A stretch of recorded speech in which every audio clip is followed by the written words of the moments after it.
Hi, everybody. I see more people joining. Thanks, everybody that joined on time. We'll wait just 30 more seconds and we'll start. In the meantime, you have some useful links in front of you that we will use throughout this webinar. Hi, everybody. I'm Ido with lakeFS. With me is Amit. Hi, Amit. Hey, Ido. You see in front of you a few useful links that we will be using throughout this webinar that talks about developing and testing Spark ETL pipelines with no risk against production data. We'll walk you through how to do that. Before we begin, just a few house cleaning rules. I don't know how you want me to call them. Everybody in this, for privacy, everybody here is anonymous. The attendees are on mute. Having said that, we encourage and we typically get a lot of questions. You should have a link for a questions and answered in your Zoom bar that you should be able to click on it. And if you have any open questions, please don't think twice and feel free to ask. And Amit and I will answer them either in writing or live on the webinar. If it applies to everybody. So feel free to go and ask questions in those Q&A. Please keep in mind that when you ask questions, I believe you should have a way to ask them anonymously as well. But keep in mind that if you don't, then your name will appear as the person that asked the question for the group. Okay, I think I remembered everything. The last question that I have for you guys as we begin is I do wonder if if the folks here on the line, because I recognize some of the names, I don't recognize all the names from my brief overview. Well, yeah, a couple here. So I do want to ask a quick question before we begin. If you guys have if you guys have heard of lakeFS before, are you using it? It's gonna help us to understand how deep we should go over the generic overview of lakeFS. So, Amit, if you can pop that question up, that will be super helpful. Thank you. So if you can take a second just to let us know if you heard of lakeFS, if you're using it, so we can tune accordingly our message in the next 30 minutes to make everybody's time more useful. Perfect. And we're here today because we have like a nice amount of people here on the line, because I'm guessing we do care about testing, and we think that testing ETLs is important. There's some of our favorite examples of where some testing might have worked, but the integration testing has failed in front of us. Some examples, I think, for one of the people in this line, these are personal experiences as well. So, hey, Ido. Yes. Excuse me. I think the slides are not changing. Oh, thank you, bud. Appreciate it. Thank you. Yeah, so that's why nobody's laughing. Now it's funny again. Yeah, thank you. So we have some examples here of where integration testing fail. Obviously, everybody's here on the line because we believe that it's important to develop and test ETL pipelines, and that testing against production like data with the complexities of it, the scale of it, and so on is something very important for us to do. And Amit, you've been doing this, not to embarrass you, but you've been doing this for a while now, this data engineering thing. So can you walk me through what happens today when you need to develop an ETL and you need data to work with? What do you do? Yeah, currently I can't mess up with my production data. So normally I create a kind of a separate environment, a testing environment with a separate bucket, create a new private bucket, and then sample some data from production and also remove the PII information if it is there, and then point my ETL to my private bucket and then experiment and run the test multiple times, make sure everything works fine. And then I point my ETL to the production environment or production bucket. And then I hope and pray that everything will work fine in production with all the data set. That's basically scalability and performance, everything will be fine, which I can't test currently in my sample with my sample data sets. So that's the challenge I face normally. Okay, incredible. That sounds like a very manual, tedious job, and of course, it's also time consuming. So I'm guessing that throughout this point, since you started by sampling data, something also might have broken in the meantime, and then you have to restart. Yes, it happens multiple times. Like when you're testing something ETL pipeline, you might have to bring the data again, sample the data again, and then rerun the test. Got it. So look, the challenge here also is that this is takes a long time. There is many points of failure here, and this can cause, this takes a lot of manual labor, and it also doesn't always work. There's a trade-off between sampling or between, reading from prod and writing to my own bucket and things like that. And there's no way to do this the same way that we do it on code. So that's where lakeFS comes into play, and we'll show that today.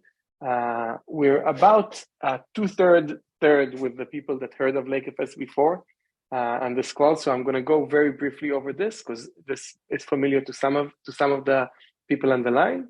lakeFS is basically software that you can spin up in minutes, put it on top of your object store, and it provides Git capabilities on top of an object store. That can be Azure Blob Storage, Google Cloud, Amazon S3, Min.io, Dell ECS, whatever object store that you want to use.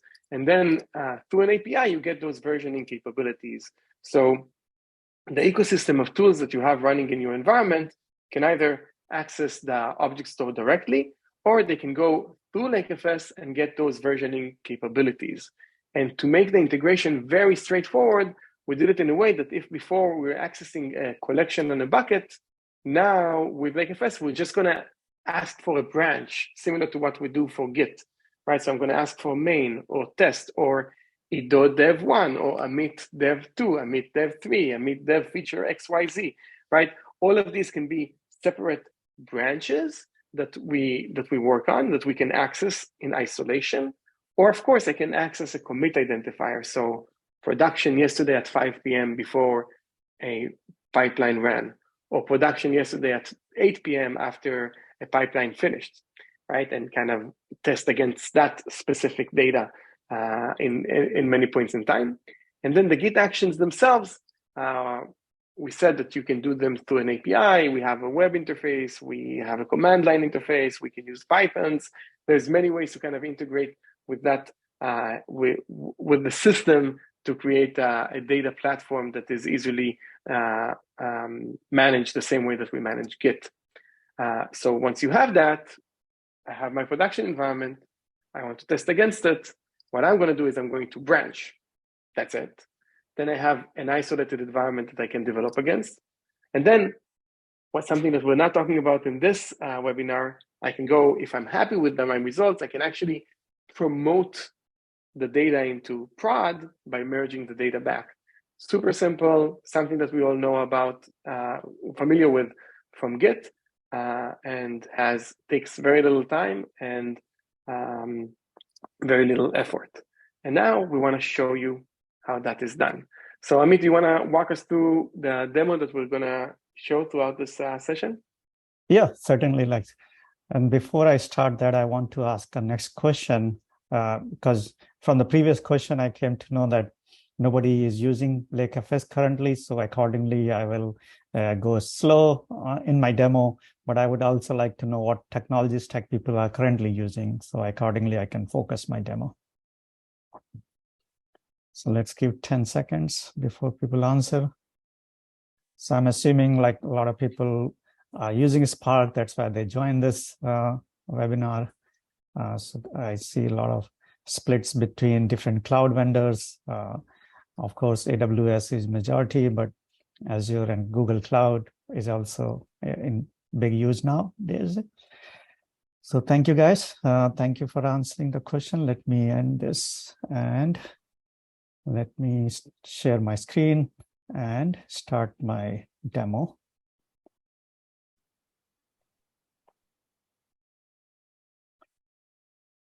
Okay, so let's get started.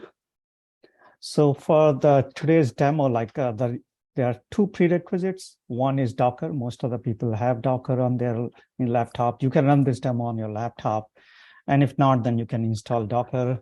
And another requirement is the lakeFS. In this case, you can use lakeFS Playground. lakeFS Playground is like an on-demand lakeFS server available in the cloud. So with single click, you can run the lakeFS up and running in 10 seconds. So those are the only two prerequisites for this demo. And you can run everything on your own after the webinar. We'll send you all this information. So let's start with creating a playground, lakeFS Playground. So you go to this link, demo@lakefs.io, and then provide your email address, and then create your playground. So again, this playground will be running in lakeFS Cloud, and within 5-10 seconds, you'll receive an email which will look something like this, where your playground is ready. And when you click on the link here, lakeFS Playground, it will provide you credentials to log into lakeFS server. And in this case, server is running in lakeFS Cloud. So you don't have to install anything locally on your laptop. This is the URL to go to the playground. So let's click on that. And I was already logged into this. Otherwise, let me log out first so I can show you how the first screen will look like. So this is the login screen, and then you copy this access key and the secret key to log in. So let's get the access key here. And let's copy the secret key. And once you log in, you'll see in our playground, there's a existing repository. It's called My Repo, which is a sample repo already created. And we also provide the S3 bucket to store this repository. So in case of playground, we provide the S3 bucket where you can store your data, but we don't recommend storing your production data in our bucket. This is just for the testing or for the playground purpose. But if you want to connect lakeFS to your S3 bucket, your data set, then you can activate the lakeFS Cloud, which is from here, which is you can do 30-day trial of lakeFS Cloud and connect lakeFS Cloud server to your S3 bucket, so that data will stay in your bucket. Data will not come to lakeFS Cloud. So that's the difference between the playground and the regular lakeFS Cloud. So now I have the lakeFS server or playground up and running. So let's look into go back to my demo here. So those are the two prerequisites. Next is there's a sample repository that we have where we have multiple samples. We'll send you this link also. And this sample repository has, like in this case, we have about 7 different types of demos, but today I'm going to focus on the Spark demo. But if you want to test other things, you can do on your own, like Delta Lake, Airflow demos, hooks, and reprocessing of the data. So, but today I'm going to focus on Spark demo only. I think I already talked about the prerequisites, Docker you need on your laptop, and lakeFS server, which I'm going to use the playground today. Now let's clone this repository, this samples repository. And so I already cloned this, so it will go quickly. So I already have lakeFS samples repository cloned. Let's go to so you just copy this statement here and run on your laptop. So let me change my directory to go to the multiple samples folder here, and then run this particular command here, which will create the Docker container for you. And that container includes everything required for this demo. So it has a Jupyter notebook, it has a Python client installed. So whatever is required for this demo is packaged everything together in a single Docker container. So let's run this command. So when you run this, for me, it took a second only, but when you run it for the first time, it's going to download all the images required for this container. So it might take about 10 minutes for you. So once it is up and running, you can go and check. In this case, let me check quickly here. in the Docker desktop, this container is running. It's called lakeFS Spark Python demo. And so once the container is running, you come back to the instructions here, and then you click on this URL to go to the Jupyter Lab UI. In this case, it's a local host IP address. But if you're running on a particular virtual machine on a server, you'll change this IP address to point to that server. So far, this was just a setup, getting the playground up and running, cloning the repository so you can run the demo.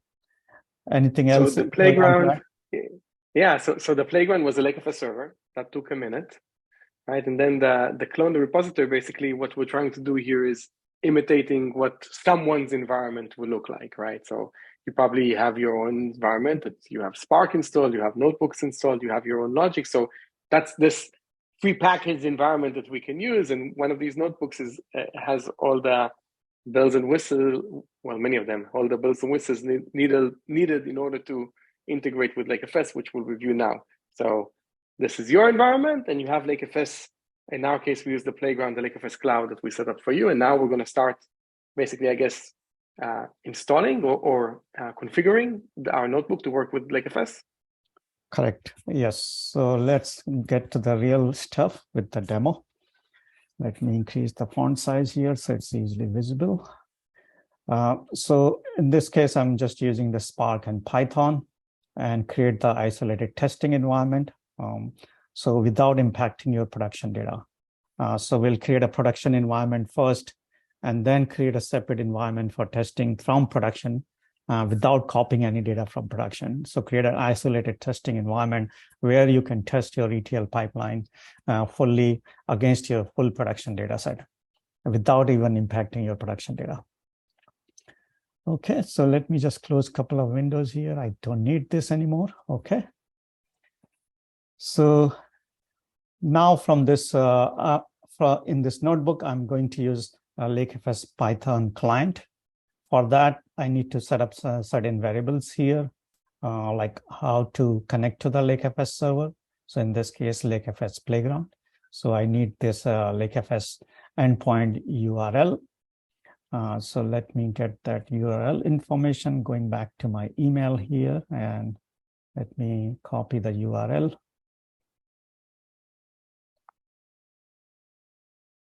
So that's my lakeFS endpoint or lakeFS server URL. Then I need access key to connect to lakeFS server. So let me copy that. And then I need the secret key. And when you spin up your lakeFS playground, you'll get your URL and the access keys. Yeah, so it will be different from this one. Okay, the next thing I need is the storage information. Where will be my repository stored on? In this case, I'm using AWS S3. So with lakeFS Playground, as I mentioned earlier, we provide this repository. But if you want to use your own S3 bucket, you can activate your lakeFS Cloud environment and link lakeFS Cloud to your S3 bucket.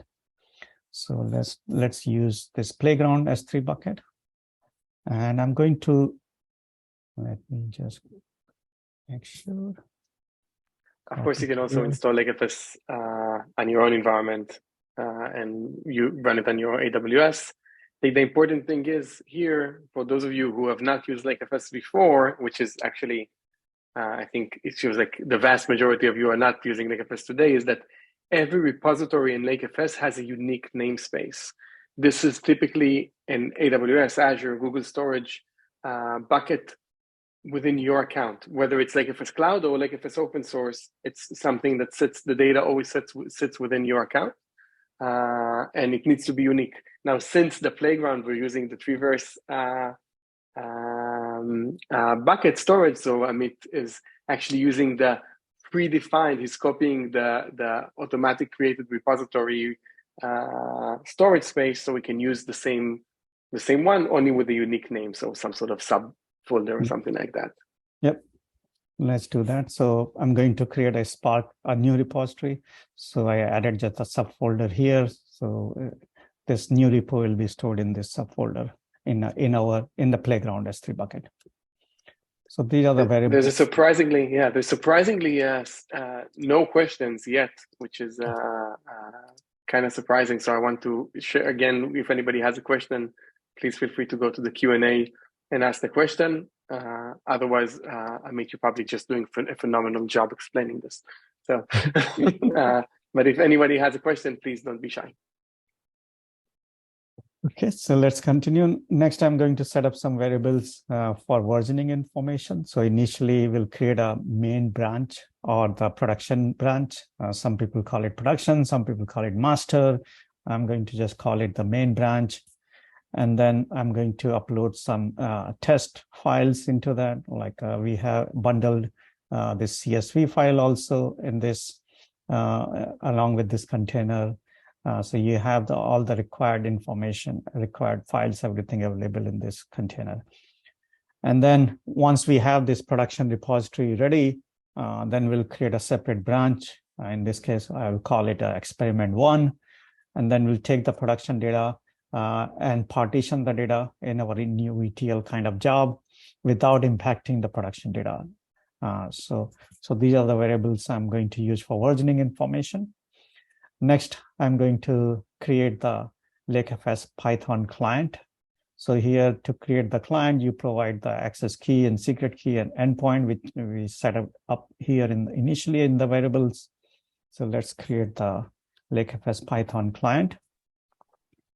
So the Python client will allow you to use Python to create repository, run things like that, branches, merges, all these things through Python. Correct. And you can do those things from the UI also if you want to do those things from the UI. There's a question, does a lakeFS repo map to a single S3 bucket? And I'll answer that live here. Every lakeFS repository is mapped to a specific bucket. You can import data, and we can talk about it soon, from many buckets to a repository, but the repository is a logical term that sits on a specific bucket. Yep. So let's continue. So I'm going to create the new repository. Right now we have an existing my repo.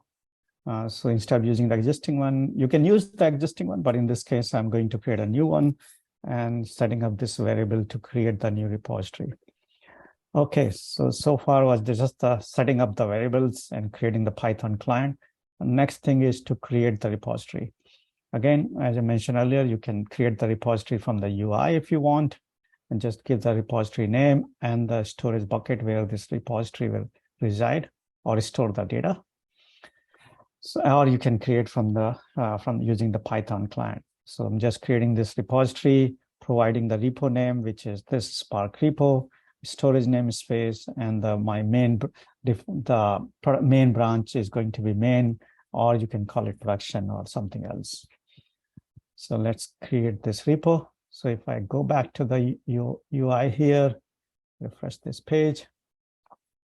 So now I have this Spark repo, the new repo. This is again pointing to the S3 bucket that we provide in the playground with a different folder within that. So let's go here. So right now my repo is empty. There's nothing in there. So the next thing is as you build lakeFS environment, you create the repository, you bring the data into also lakeFS so we can version control it. So there are two ways you can bring the data into lakeFS. One is using the upload object, which will copy the data file or upload the data files into lakeFS repository, which are stored in the S3 bucket, which we used when we created this repository. Or you can do the import functionality. Using import, it's going to import the data from your existing bucket, not the data, just import the metadata for your existing buckets. So let's say if you have data sitting in your multiple S3 buckets, you can import from different buckets. And this takes a few seconds only. We are not copying the data. We are just bringing the metadata like pointers to those files which exist in your existing S3 bucket. So if you have terabytes or petabytes of data, it will take only a few seconds to import this and bring the metadata into lakeFS. So then we can do the version control of those files. So in this, I'm going back here. In this case, I'm going to upload an object and upload this file, that CSV file, which is already packaged here with this container. So I'm going to just upload this single file. But in real life scenario, you'll have millions of files, thousands of files, which you can import either through UI or through the Python client or using the command line interface. So once you import those objects or files, import those files, you will just commit the changes. So right now I'm just committing that all the files into my main production branch. So if I go back here, yep, go ahead. Maybe just to illustrate again the question that was asked a few minutes ago.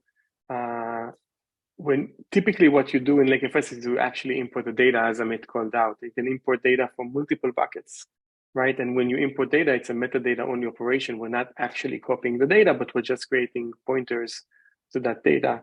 I know that there's about a third of us that this is the first time that we're looking in lakeFS. Whenever lakeFS does these operations, it's we utilize copy and write when we don't actually copy things over and over again. If there's additional questions about that and how we save on storage, feel free to ask. There's also a question if we have an ARM64 image for the Spark demo and chat, which I'm actually not sure how to answer. Yes, it will work fine for ARM64 also. So the Spark image that we are using, it's built for different OS types or different chip types, so it will work fine. Thank you. Okay, so going back here, I created my repository, and now I uploaded my data file also. In this case, I uploaded only one CSV file. I did that through a Python client, but you can do it from the UI or import your object from the UI or from command line. So let's assume there's thousands and millions of files here. In this demo, I have just one file, but let's assume you have more data set. Now I'm also going to set up the gateway from Spark to talk to the lakeFS. Earlier, you saw that I set up the Python client so that Python program can talk to lakeFS. Now I'm going to also set up the Spark context. So Spark can also talk to lakeFS environment. Again, in this case, I'm just going to provide the access key, secret key, and the endpoint to the lakeFS playground server. So once I specify that gateway, there are two ways you can use the gateway. One is the S3A gateway, which I'm using for this demo, or you can use the lakeFS gateway also. We also provide our own gateway. In that case, data will not flow through lakeFS server. If you use S3A gateway, data flows through the lakeFS server, but in case of our client lakeFS file system, data will not go through the lakeFS. It will go straight from your client to your S3 bucket, bypassing the lakeFS server. And basically, this is the only configuration that we're doing this is literally the only step that we're doing to help you communicate from Spark to lakeFS and get that versioning. So it's really, we did one configuration command for enabling Spark, for enabling Python, and the second one for the gateway, and that's it. And now you can continue working with your data the same way that you always have, only through versioning of lakeFS. So super straightforward to start and get things working. And sometimes people ask this question, like, is this only going to talk to S3 bucket, or if they are using AWS, but not S3 gateway works with any object storage. So whether you're running lakeFS in Google Cloud or in Azure, this S3 gateway will work for any types of object store, or even if it is on-prem like MinIO or some other object store.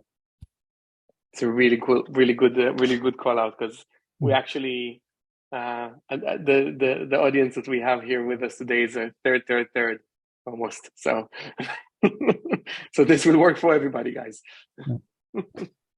And then normally using the S3 gateway, you specify the bucket name. But when you are using lakeFS and you want to do the version control your data files, you specify the repository name and the branch you are pulling it from, or the commit ID or something, and then the data file that you are reading. So in this case, I'm going to read this data file, CSV file, from my Spark repo and from my main branch, which is my source branch. So let's run this and then create this data frame, again, reading this CSV file from the repository. This CSV file has only one record to keep things very simple, just one record with 5 columns. Okay, so far, let me repeat what I did so far is create the repository in lakeFS, upload your data or import your data, and then you set up your Spark client so you can read the data by using the repository name and the branch name. Now, let's say you want to run your ETL job in isolation without impacting your production data. So right now I have this, my production branch, main branch, but I don't want to impact or do anything in my production data, but I want to create a separate environment for testing. So for that, you can create a separate branch. You can create the branch from the UI or from the Python client. So in case if we want to do from the UI, you just provide the branch name and you're creating this branch from your main production branch. So that will create a separate environment for you. So let me do this from the UI. You can first let me list all the branches that I have currently. I have just only main branch right now, just single one branch, as you saw in the UI. Now I'm going to create the new branch called experiment one branch. So if I go back to the UI here and refresh, now I have my experiment one branch, which was created from the main production branch. And when we create this branch, we don't copy the data. Again, we use just the pointers or the metadata to those files. So when you create any new environment or testing environment, it will take millisecond to create this test environment.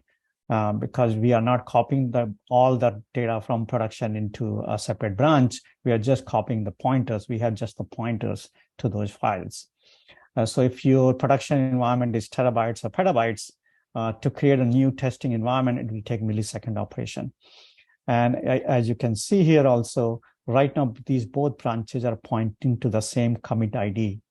So what that means is currently, when I create the new branch, it is exactly same as my production branch, but it's a separate environment I have, but both branches are pointing to the same data set so far.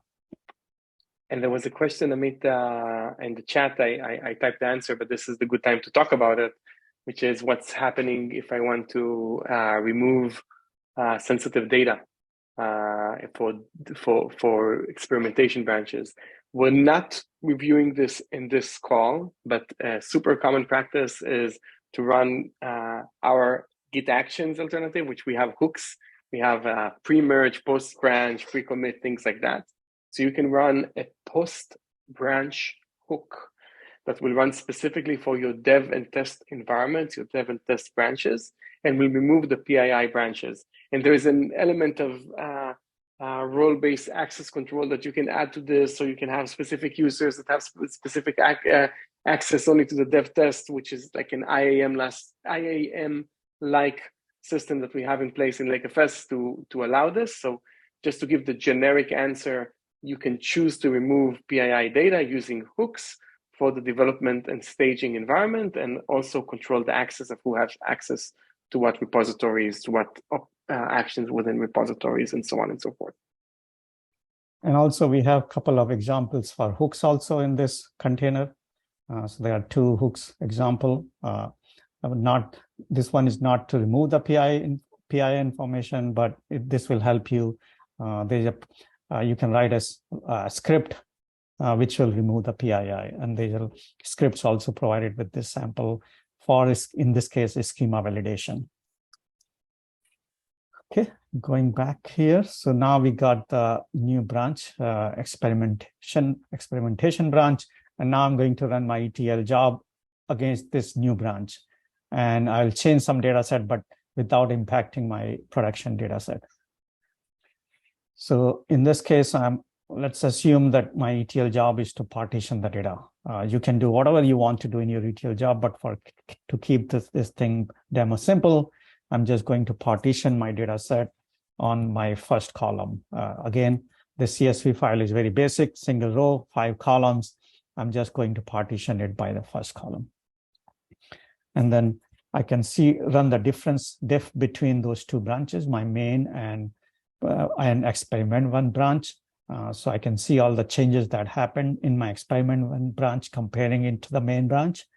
And if I'm satisfied, I can commit the changes, but I'm just committing it to the experiment branch. I'm not merging all the changes to production branch. I'm just committing my changes into the experiment branch.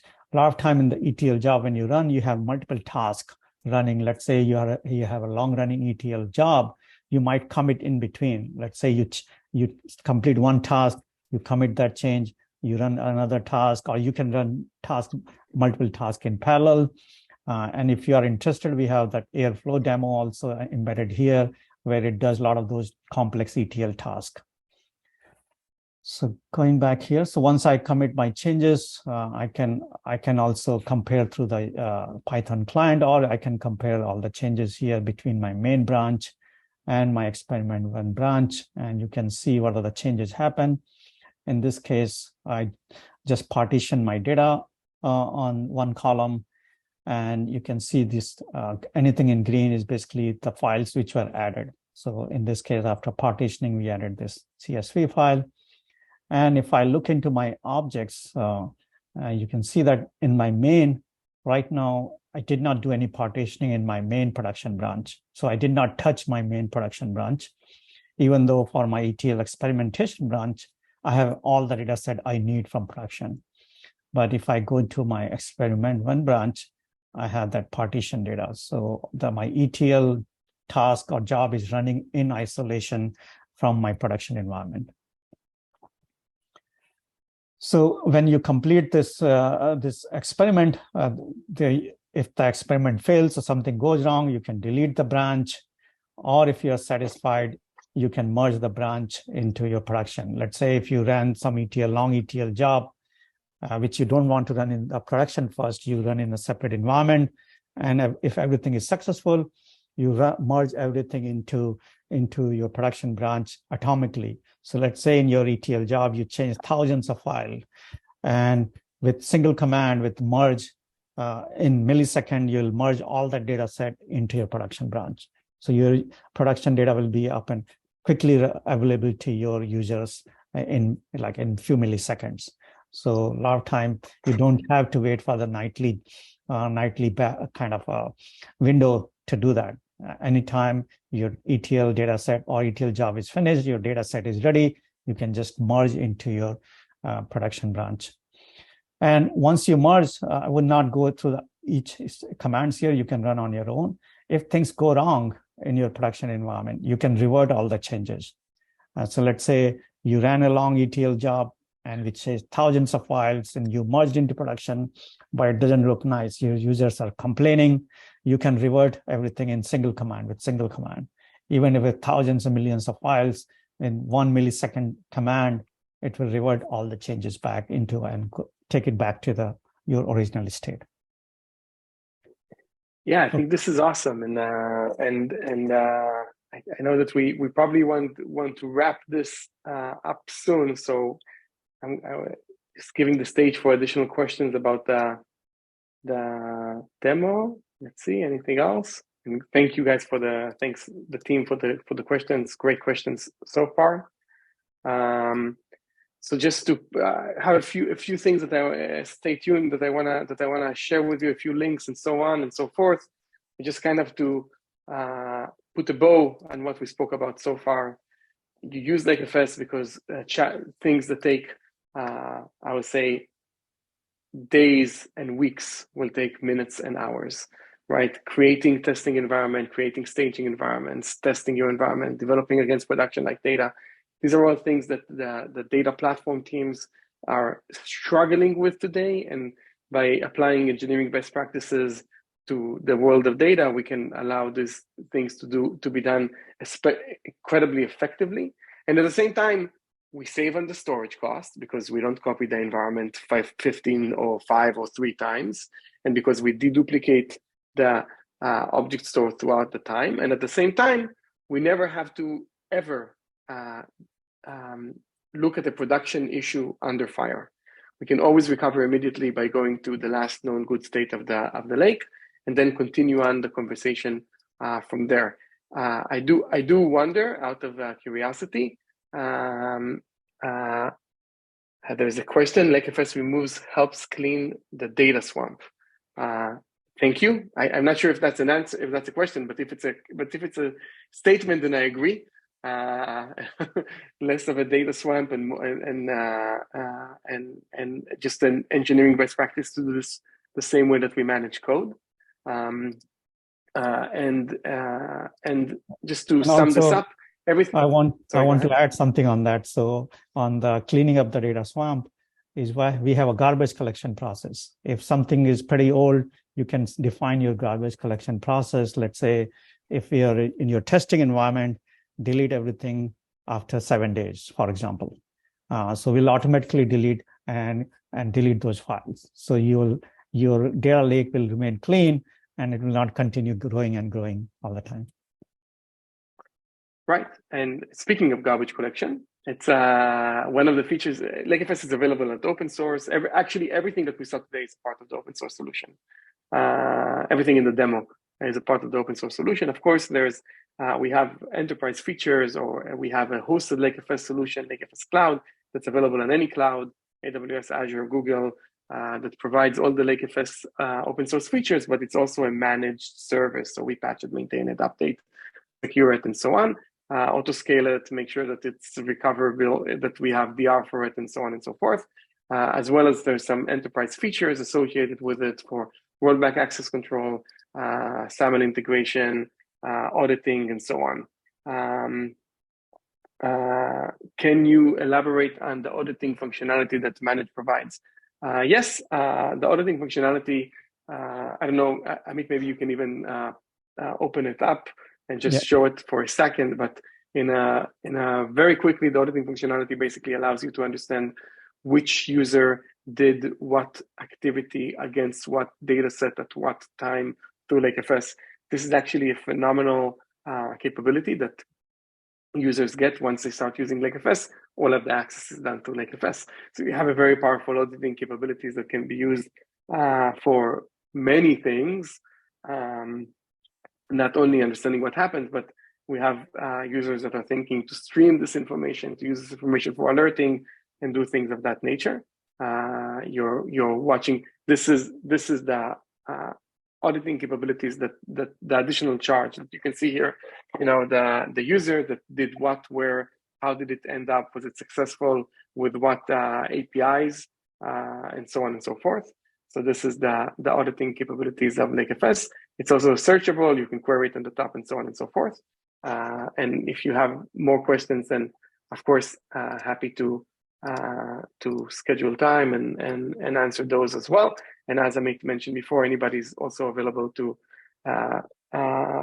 you can sign up for lakeFS trial for 30 days with no commitment whatsoever on your side, no credit card requirement, and see this on your own environment. And just to share with you the links that I meant to share. Sorry, where is my Zoom? Here we go. I want to share my screen again. Sorry, I'm getting back to my Zoom. So to share with you the links that we called out. And in the meantime, I'm really interested before you drop to see if this was helpful for you. So Amit, if you can ask one more question, and if this was helpful for you in your day-to-day job, do you think this is something that can be useful for you? Would love to hear from you to see if we're addressing things that are significant for our community. This community is available through Slack. You can join our Slack community, super responsive, many different questions, data conversations, job opportunities. There's a lot of things in that community that you're more than welcome to use. We have the playground that we talked about today and the webinar sample. There's another question about what's the auto-scaling feature exactly.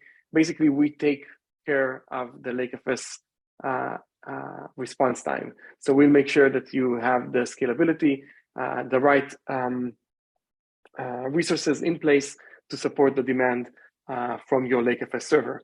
If you host lakeFS internally, then just you need to make sure. I'm not saying that it's impossible. We actually have hundreds of open source users that we are aware of. I'm sure there's more, but you need to make sure that you scale your lakeFS server to manage your demand out of the server. So that's answering the question about what is the auto-scaling feature. So Amit, this was a lot of fun. Thank you. Great demo. Thank you so much. Welcome. Any other questions? I will. Yeah, sometimes people ask that question again, like when you create the branch, are we copying the data? Just want to make sure that, I think there's a slide which explains how we handle this. Yeah, that's the one. Like when you, what we store is each commit has a pointers to those files, which is in your S3 or on object store bucket. And we are just managing the pointers on top of that. So anytime when you create a new branch or new environment, we just have those pointers. And if you add a new file or if you delete a new file, then only those pointers change. Otherwise, it's exactly the same environment that you have in production. You have a separate environment for your testing. Thank you. Yeah. No, thank you. Any other questions? Last question, guys. This is our axolotl, which we're very proud of. Okay. Thank you, everyone. This was a pleasure. Thank you so much. Thanks, you, Amit. Hope you try lakeFS. Have a good one. Thank you, guys. Bye-bye.